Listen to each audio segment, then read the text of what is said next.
with 8 people. So, kin-approach nila ang ilang tag-ship or ang main din ka-ship nila ni Magellan. And, of course, may ara sila, no? Ang slave ni Magellan is interact or nag-istorya sa mga natives.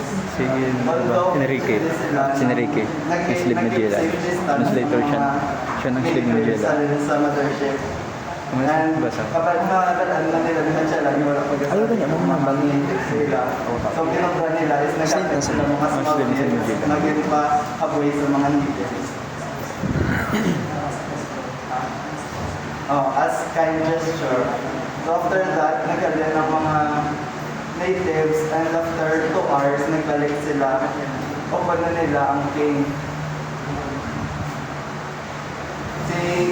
Si Colombo, yes. So of course, si Colombo, ara sa siya na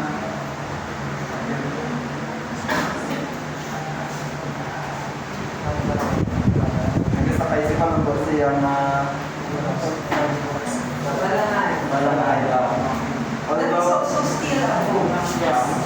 mas large lang. And may padala sa Sanghia people sa ship ni Magellan, pero siya gapit sa Japon safe distance. After sa balik na ang iya mga people, nagalin sa tour officer sila nag-exchange sila goods, kag mga gifts ni Magellan as sign of peace.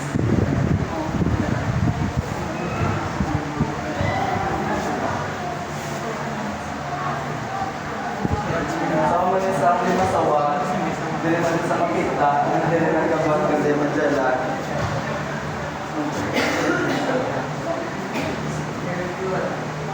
March 29, next day, nung sa Holy Friday, nang si Magellan nagpadala sa iyang slave pakadto sa king para mag-ask for food and para magkambal na they come in peace and they are friends, not enemies.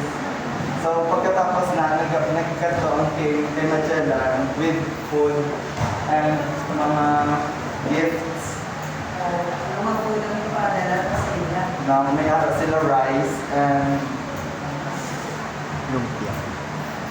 3 porcelain jars covered with lids and full of raw rice. Bugas, rice. And the bagay. So, at this time, natin sa doon na ang captain kapag siya mga tao sa ship ni Magellan and nag-embrace sila ni Magellan.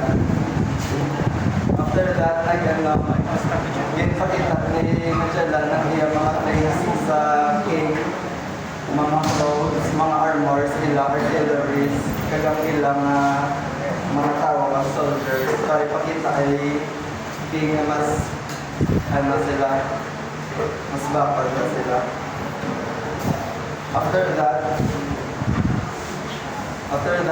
isang malakad na sila, nagkasa si Magellan kung pwede ipadala yung mga tao sa king para magdanaw.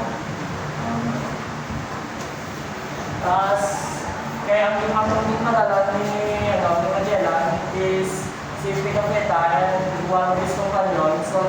So when they reach the shore, coming with his son toward the sky and turned toward Picapeta and his companion. After that, gamitan sila sa aming sa cover, bamboo cover, na Palangay, and the Palangay is 80 pang ang yalong, and that is a voice sa Pusta.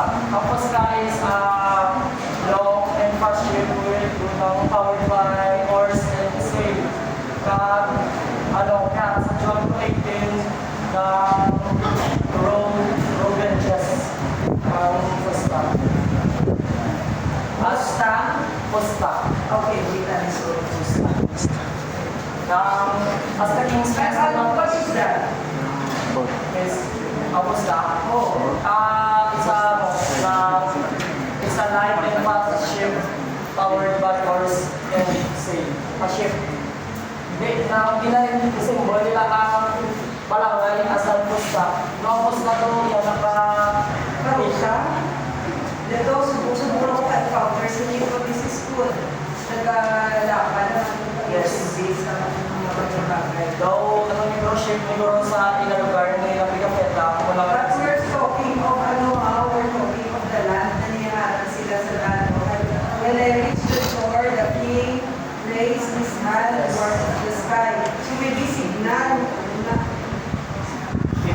Sila si Picafetta, si ang kumpanya ni Picafetta. Tapos, nakakuha sa king si Picafetta.